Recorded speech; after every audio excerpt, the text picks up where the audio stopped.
Esta es la fisiopatología del sistema inmunológico, parte del curso de Fisiopatología para la codificación de enfermedades. El sistema inmune es el sistema del cuerpo cuyo propósito es proteger al cuerpo humano de las enfermedades por medio de la utilización de diferentes procesos biológicos. El sistema inmune responde contra diferentes organismos, por ejemplo, contra los virus, contra los parásitos, contra los hongos, contra las bacterias, contra las células cancerígenas, contra los cuerpos extraños. El sistema inmune tiene como prioridad poder diferenciar el tejido propio o sano del tejido extraño o enfermo. Hay dos componentes del sistema inmune.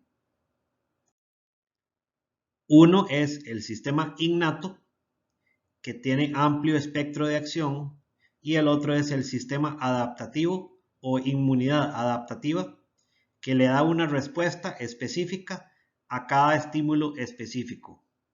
Aparte de que el sistema adaptativo genera una memoria inmunológica para encuentros posteriores con el mismo patógeno.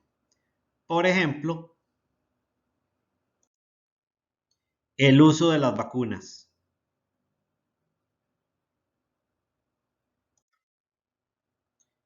El sistema inmune usa diferentes moléculas y células en la defensa del cuerpo.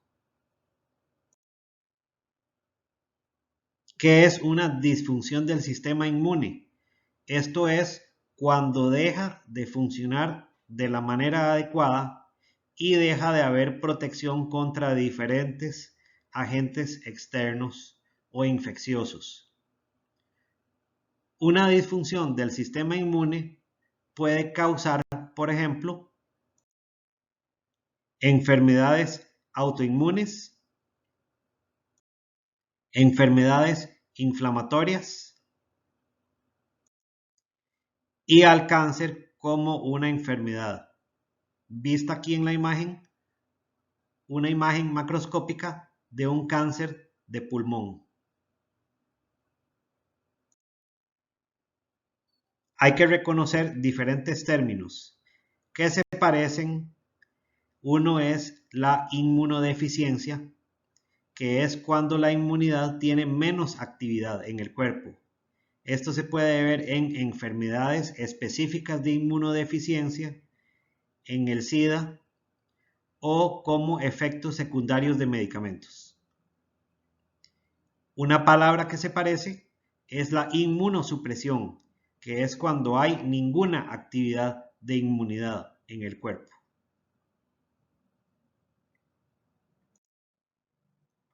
Aquí tenemos una imagen del virus de HIV, que es el que puede causar el SIDA, que se llama el síndrome de inmunodeficiencia adquirida. Es un síndrome porque es un grupo de signos y síntomas. Es de inmunidad deficiente y es adquirida porque es un virus que entra al cuerpo desde el ambiente o por el contacto con otra persona.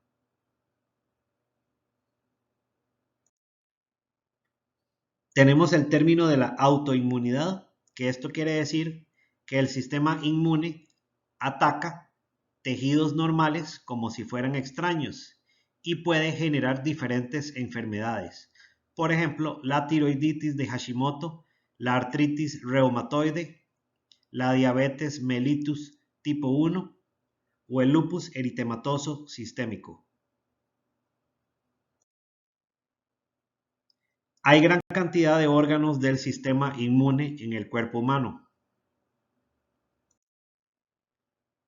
Dentro de estos órganos tenemos las membranas mucosas de la nariz y de la garganta, tenemos las amígdalas palatinas, tenemos los ganglios linfáticos, tenemos el timo en el pecho que genera linfocitos, tenemos el vaso, tenemos los intestinos, tenemos las membranas mucosas de la vejiga y de los genitales.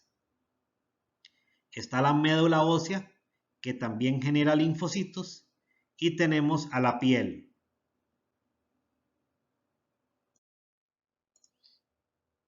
Hay diferentes barreras del sistema inmune que le dan defensa al cuerpo mediante diferentes etapas o niveles. Por ejemplo, tenemos las barreras físicas, tenemos el sistema innato y tenemos el sistema adaptativo. A recordar, el sistema innato es inmediato, pero no es específico. Y el sistema adaptativo genera una adaptación tras el reconocimiento de un patógeno, con la respuesta inmunológica que se retiene en el cuerpo como una memoria inmunológica.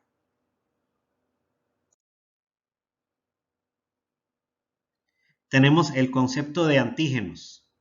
Los antígenos son partículas, objetos o moléculas que generalmente están en la superficie del agente externo, del agente extraño, y estos antígenos sirven para poder reconocer estos tejidos extraños. El cuerpo necesita tener la capacidad de diferenciar entre tejidos propios y los tejidos extraños o ajenos al cuerpo.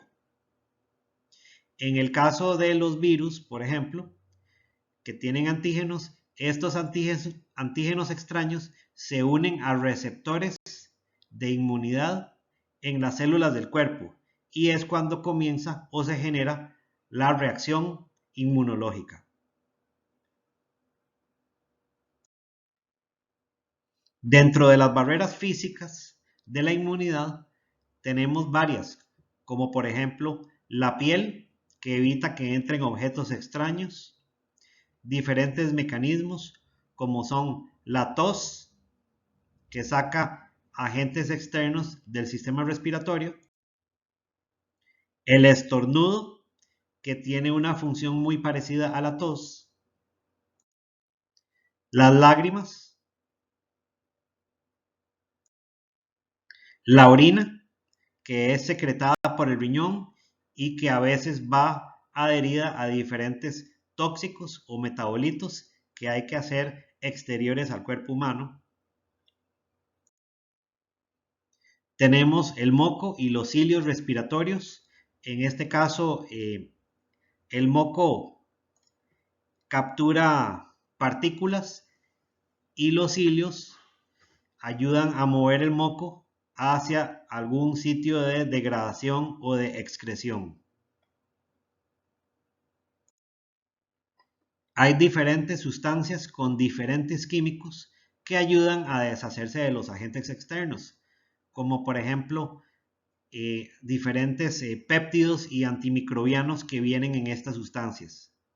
O también estas sustancias contienen enzimas, que todas ayudan a degradar estos agentes externos. Algunas de las secreciones del cuerpo que ayudan a degradar los agentes externos incluye la saliva, la leche materna, que tiene en su interior diferentes sustancias antibacterianas.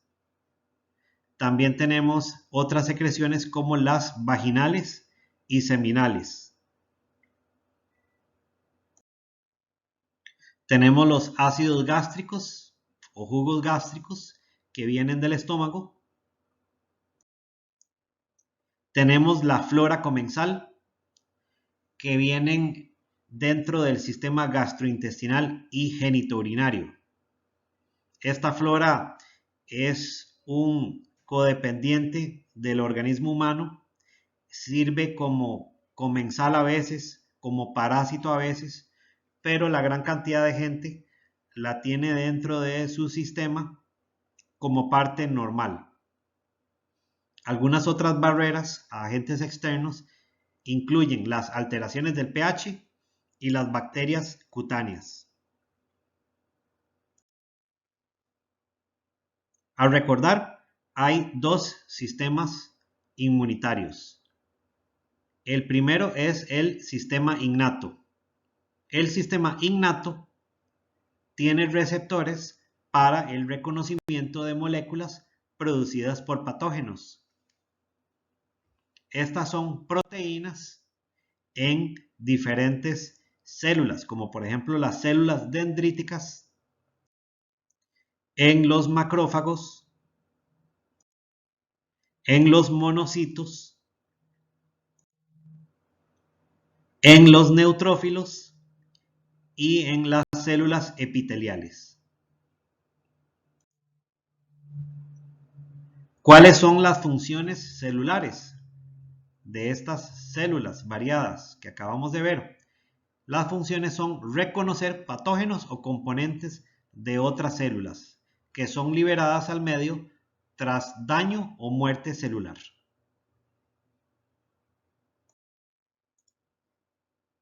Algunas de las células del sistema innato son los leucocitos, por ejemplo, los macrófagos, los neutrófilos y las células dendríticas, que atacan al hacer contacto con el agente externo, lo rodean y lo absorben. En esta imagen tenemos diferentes leucocitos, que son el monocito, el linfocito, el neutrófilo, el eosinófilo, el basófilo. Tenemos los eritrocitos, que son las células rojas de sangre que llevan el oxígeno. Tenemos los macrófagos y tenemos las plaquetas que tienen que ver con procesos de adhesión y agregación plaquetaria. Otras de las células del sistema innato son las células linfoideas, que en este caso lo tenemos a la izquierda de la imagen, las células derivadas de la célula madre hematopoyética, que tiene una de sus hijas, que es el progenitor linfoide, y que llega a formar las células B, T y las NK o asesinas naturales. Los mastocitos también son parte del sistema innato de inmunidad. Tenemos los eosinófilos y basófilos, que ya vimos en la imagen previa. Y tenemos las células NK o asesina natural.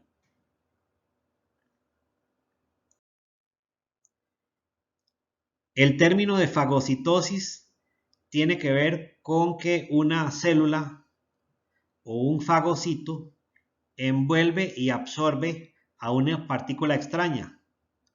Los llegan a matar por medio de la acción de diferentes enzimas o utilizando radicales libres.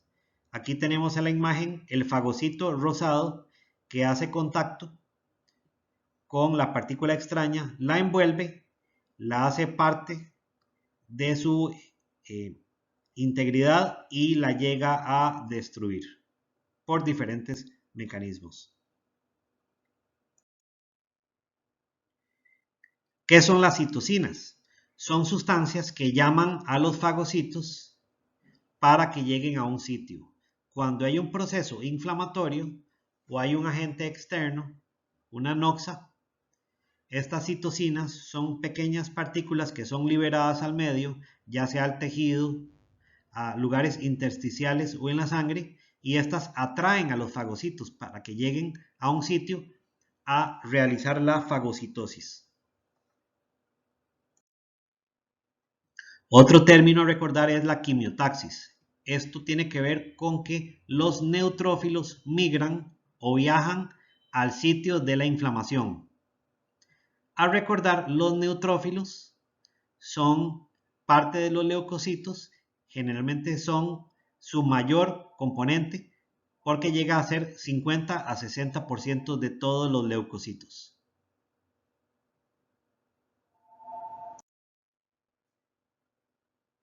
Los macrófagos producen enzimas, producen proteínas del complemento y producen citocinas, que también llegan a mediar el sistema innato.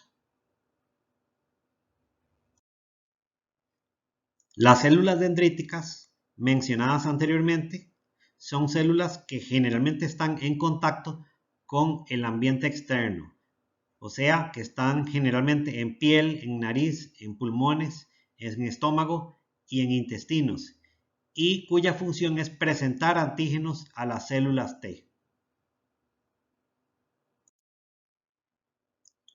Los granulocitos son células que contienen gránulos en su citoplasma y son de varios tipos. Por ejemplo, los neutrófilos, los mastocitos, los eosinófilos y los basófilos. Los mastocitos son células que se encuentran en tejidos conectivos y membranas mucosas y se relacionan con las alergias y con las anafilaxis o reacciones anafilácticas. Los basófilos y eosinófilos, que son parte de los leucocitos, se relacionan con parásitos, con alergias y con asma.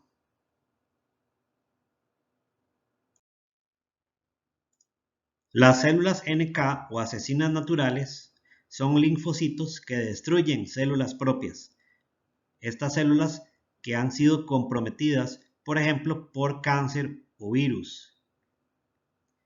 Y son comprometidas porque generalmente son células que tienen poca expresión del complejo mayor de histocompatibilidad en su superficie. Estas células NK atacan células que tienen poco complejo mayor de histocompatibilidad y no atacan células que tienen mucho complejo mayor de histocompatibilidad en su superficie.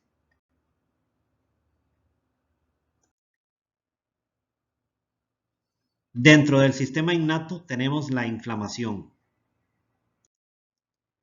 La inflamación es una respuesta a diferentes noxas, como por ejemplo a una infección, y generalmente se manifiesta con rubor, edema, calor y dolor.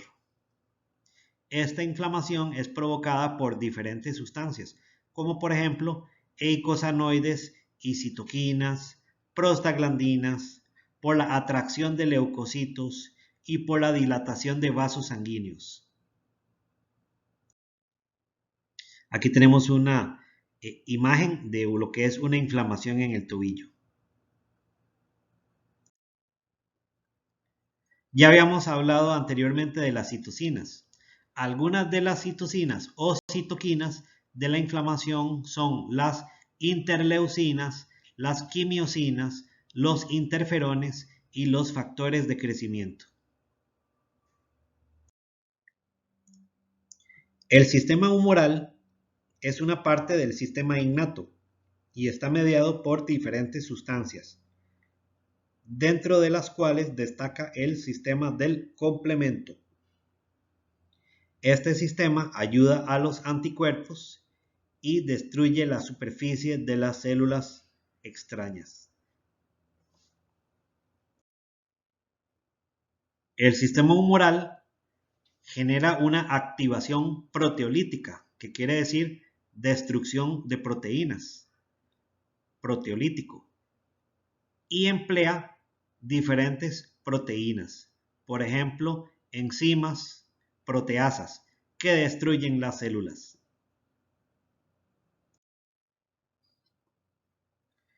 El otro sistema de la inmunidad, aparte del sistema innato, es el sistema adaptativo.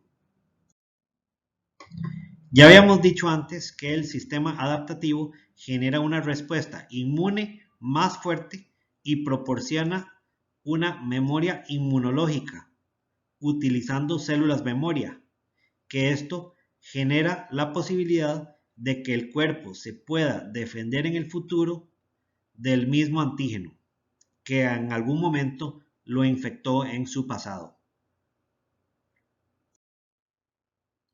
Ya habíamos visto lo que son los antígenos.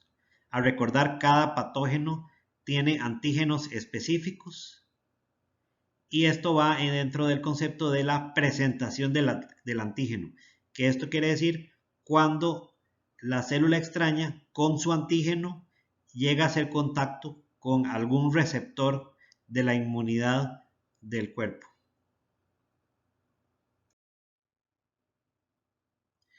Dentro de las células del sistema adaptativo tenemos principalmente los linfocitos, que son un tipo de leucocito. Y dentro de estos linfocitos principalmente tenemos las células B y las células T.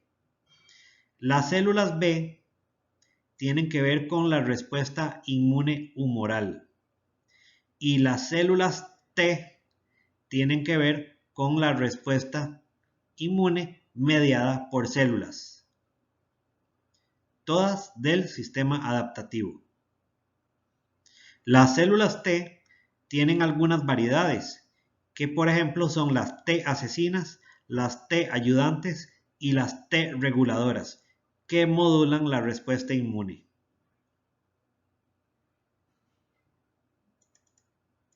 Cuando las células B o T de la inmunidad adaptativa se encuentran a sus antígenos, se multiplican y se clonan, generándose millones de copias, produciendo más células para poder atacar al antígeno.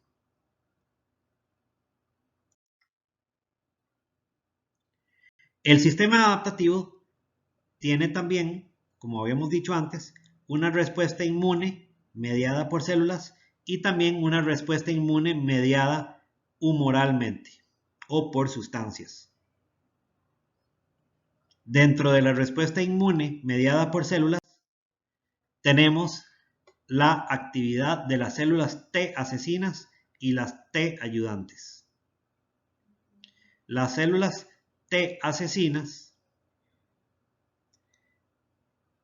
destruyen las células infectadas por virus o por otros patógenos, o células que están dañadas o disfuncionales. Reconocen diferentes antígenos, sueltan citotoxinas que generan o producen poros en la membrana plasmática.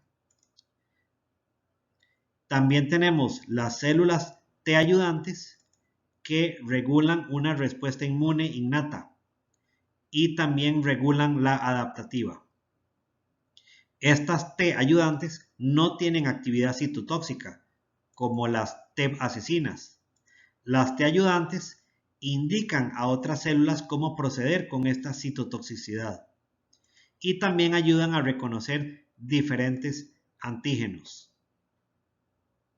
Aquí tenemos lo que es la activación, donde vemos la unión entre una T ayudante al antígeno de una célula, como por ejemplo un fagocito, que ha sido infectada por un virus. Y abajo tenemos el mecanismo de la lisis, que esto ya tiene que ver con destrucción, donde se une la célula T a una célula infectada. Ambas se ve que se unen por medio del antígeno de la célula comprometida.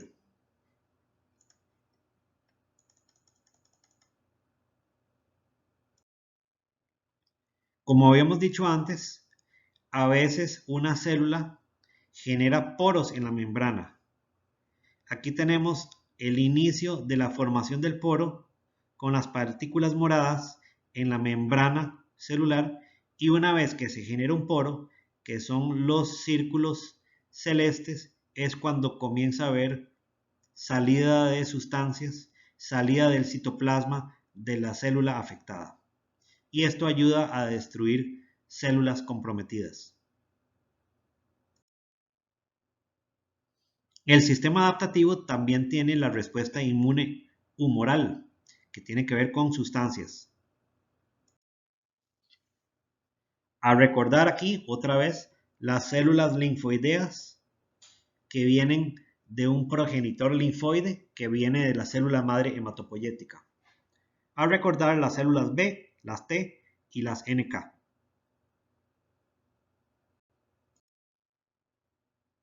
Las células B, a diferencia de las células T, identifican patógenos cuando anticuerpos en su superficie se unen a los antígenos. Llaman a las células B ayudantes, activa las células B, secreta millones de copias de estos anticuerpos que marcan los patógenos para ser destruidos por la activación del sistema de complemento o por los fagocitos. Aquí tenemos diferentes células en morado del sistema inmune que tienen anticuerpos y los anticuerpos llegan a hacer contacto con los antígenos, en este caso de un virus. Y así es como inicia esta actividad inmunológica.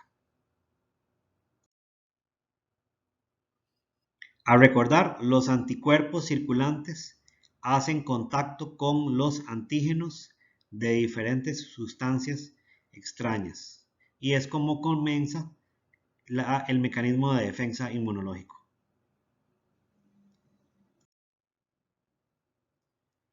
Los bebés recién nacidos generalmente no han sido expuestos a diferentes microbios, pero reciben anticuerpos de la madre por la placenta o por la leche materna. A ellos se les conoce que reciben una inmunidad pasiva porque el bebé no tiene células de memoria o anticuerpos propios.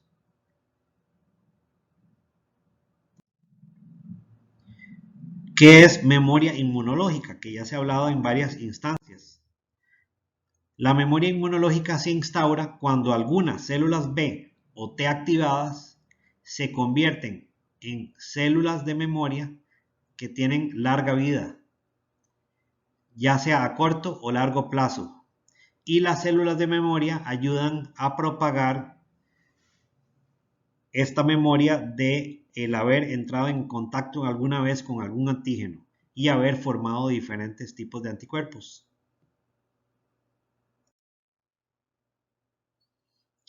Algunas ayudas o soportes del sistema inmune vienen de diferentes procedencias. Por ejemplo, tenemos las hormonas que pueden servir como inmunomoduladoras e inmunoestimuladoras, dentro de las cuales, por ejemplo, está la testosterona, que es inmunosupresiva, que disminuye la capacidad inmunológica. Otras hormonas que tienen que ver con inmunidad incluyen a la prolactina, a la hormona de crecimiento y a la vitamina D. Como parte del soporte del sistema inmune, también se incluye al sueño o al descanso.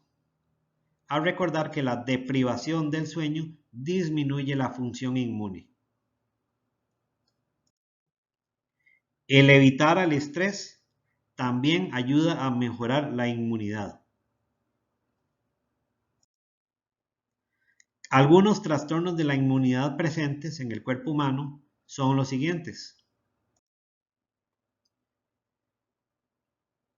Una inmunodeficiencia o una inmunodepresión conlleva a diferentes situaciones. Un trastorno de la inmunidad, que quiere decir que la persona no se puede defender de diferentes agentes externos.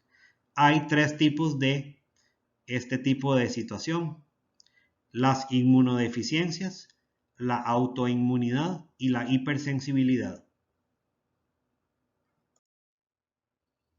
El primero de los tres tipos son las inmunodeficiencias. Estas tienen que ver con la inactividad de los componentes del sistema inmune. La habilidad inmune está comprometida o ausente. Y las inmunodeficiencias pueden ser heredadas o adquiridas. Heredadas es de los padres y adquiridas fueron adquiridas después de haber nacido, como por ejemplo tras una infección por el virus de inmunodeficiencia humana.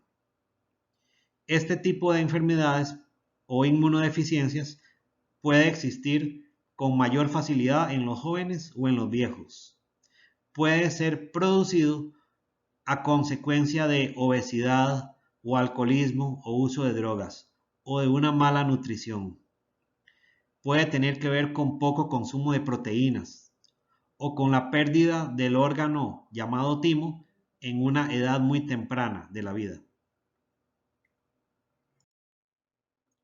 Cuando hay una inmunodeficiencia, el cuerpo humano es vulnerable a infecciones oportunistas, más las infecciones usuales. ¿Qué es una infección oportunista? Es cuando un organismo, por ejemplo un hongo, vive normalmente en la piel del cuerpo y no produce enfermedad. Y es solamente cuando a la persona se le disminuye la inmunidad que ese hongo, que usualmente no hubiera hecho daño, empieza a formar diferentes síntomas y signos que alertan a la persona. Algunas de las enfermedades que tienen que ver con inmunodeficiencia incluyen a la deficiencia inmune humoral, a una hipogamaglobulinemia o agamaglobulinemia, que es cuando no hay producción de anticuerpos o células B o células plasmáticas. También incluye a la deficiencia de las células T, que esto llega a generar el SIDA. Incluye una granulocitopenia o agranulocitosis, que cuando existe es que no hay granulocitos o neutrófilos. Puede generarse por una asplenia, que es cuando la persona no tiene vaso, o por una deficiencia del sistema de complemento. Otras causas de estas inmunodeficiencias son el mieloma múltiple, varias leucemias y linfomas, el trasplante de médula ósea o trasplante de otros órganos, el uso de la quimioterapia, que es inmunosupresora, el uso de esteroides, la esplenectomía, el trauma y enfermedades varias de la sangre como la drepanocitosis. La inmunodeficiencia puede existir de manera primaria o inmunodeficiencia secundaria. La primaria es la que ocurre desde la niñez o es congénita o es hereditaria. Y la secundaria o adquirida llega después, por ejemplo, por malnutrición, por vejez, por uso de quimioterapia y otros medicamentos tóxicos, por el cáncer, leucemias, linfomas o el mieloma múltiple. Una inmunodeficiencia secundaria o adquirida puede ser resultado de infecciones crónicas, por el SIDA, por un hipotiroidismo, por una hiperglicemia, por fumado o alcoholismo o uso de drogas, o por el entrenamiento pesado, por ejemplo en los gimnasios, o por el trasplante de órganos. Aquí tenemos de nuevo el virus de HIV que transmite este síndrome, el SIDA, que es una inmunodeficiencia adquirida. El trasplante de órganos obliga a los médicos a darle medicamentos inmunosupresores a la persona para que su sistema inmune no ataque al nuevo órgano, con la consecuencia de que puede disminuir la inmunidad de la persona. Aquí tenemos una imagen de una persona con sangre normal versus una persona con leucemia que puede conllevar una disminuida de la inmunidad. Drepanocitosis es cuando diferentes eritrocitos no tienen su forma bicóncava, sino que tienen forma de C o de media luna, que esto genera diferentes trastornos, tanto mecánicos como inmunológicos. El segundo tipo de los trastornos de la inmunidad es la autoinmunidad. La autoinmunidad es una respuesta hiperactiva, no se puede distinguir el tejido propio del extraño y el cuerpo ataca al propio cuerpo. Dentro de esto se incluye la tiroiditis de Hashimoto, artritis reumatoide, la diabetes mellitus tipo 1 o el lupus eritematoso sistémico. Las causas de la autoinmunidad generalmente son desconocidas o pueden ser hereditarias o desencadenadas por infecciones o factores ambientales y generalmente son incurables. Estas enfermedades autoinmunes pueden compartir síntomas como por ejemplo fatiga, fiebre, malestar general, dolor muscular y articular, brotes en la piel. Y puede haber momentos en donde se expresan más los síntomas y momentos en donde hay menos cantidad de síntomas.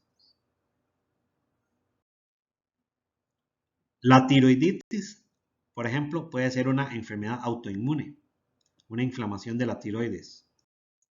La enfermedad de Crohn, una inflamación en el colon, puede ser una enfermedad autoinmune. Es una enfermedad inflamatoria intestinal. Se puede asociar con diferentes cánceres intestinales. Y hay varios tipos, por ejemplo, el CUSI o el Crohn. En estas enfermedades se pierde la tolerancia inmunológica a las bacterias de la flora normal, donde por ello se ataca al epitelio del colon y se genera una inflamación crónica del intestino, con sangrado, dolor abdominal, estreñimiento y diarrea, o estenosis, que es una estrechez, o la formación de abscesos y fístulas. El CUSI puede curarse mediante cirugía del colon y algunos medicamentos, como los esteroides, pueden aliviar. Hay dos tipos de enfermedad inflamatoria intestinal principales, que son el CUSI y el Crohn. Tenemos la esclerosis múltiple como enfermedad autoinmune. Puede asociar cánceres del cerebro. Es una enfermedad neurodegenerativa. Las células T atacan la vaina de mielina que envuelve a las neuronas. Tenemos a la mitad de imagen a la derecha una neurona con su vaina de mielina íntegra y abajo una neurona con la vaina de mielina degenerada. En esta enfermedad disminuye la función del sistema nervioso, genera inflamación y también se suele considerar incurable. Artritis reumatoide también es una enfermedad autoinmune. En la artritis reumatoide, las células articulares y del cartílago invaden y producen una inflamación local, una inflamación crónica. Hay una pérdida de la función articular, hay dolor, disminuye las capacidades de la persona. Puede también mejorar como otras enfermedades autoinmunes con el uso de esteroides o con antiinflamatorios no esteroideos. Puede aliviar con antirreumáticos y otros medicamentos y también se considera incurable. El lupus eritematoso sistémico también es una enfermedad autoinmune, afecta múltiples órganos, genera una pérdida de la tolerancia inmune, es una inflamación crónica en todo el cuerpo, puede asociar riesgo de cánceres sistémicos, también puede mejorar con esteroides y otros medicamentos, también suele considerarse incurable, pero puede mantenerse controlada. La diabetes mellitus tipo 1 también se suele considerar una enfermedad autoinmune. En esta las células pancreáticas son atacadas y destruidas por el sistema inmune. Produce hiperglicemias. Está la persona predispuesta a infecciones y a trastornos vasculares como por ejemplo infartos o gangrenas. Y también genera neuropatías. Esta diabetes puede mejorar con insulina inyectada y con algunos medicamentos orales y con el cuidado de la dieta y el ejercicio, y también es incurable. El tercer tipo de los trastornos de la inmunidad son los de hipersensibilidad. En la hipersensibilidad genera una respuesta que daña al propio cuerpo, muy parecido a la autoinmunidad. Hay de 4 tipos estas reacciones de hipersensibilidad. Está la tipo 1, que son las reacciones alérgicas, anafilácticas o asma. La tipo 2, que es la hipersensibilidad citotóxica. La tipo 3, que son las reacciones por complejos inmunes. Y las tipo 4, que son las reacciones retardadas. En las tipo 1, Estas son mediadas por inmunoglobulina E con la desgranulación de mastocitos y de basófilos. Tenemos los ejemplos de las alergias o la urticaria, de la anafilaxia o reacciones anafilácticas y del asma.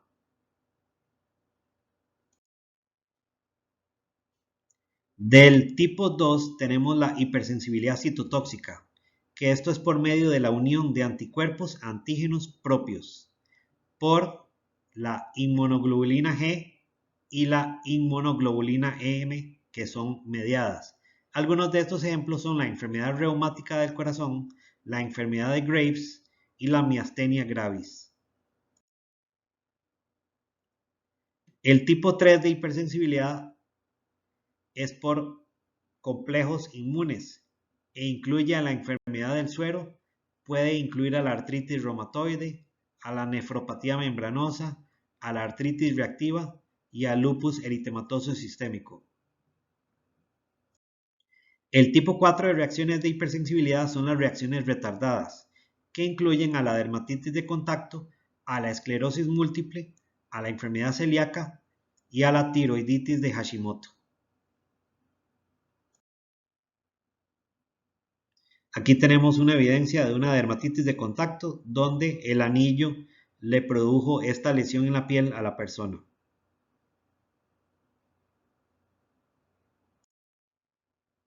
El tratamiento de las reacciones de hipersensibilidad generalmente se maneja con antihistamínicos, esteroides y con epinefrina.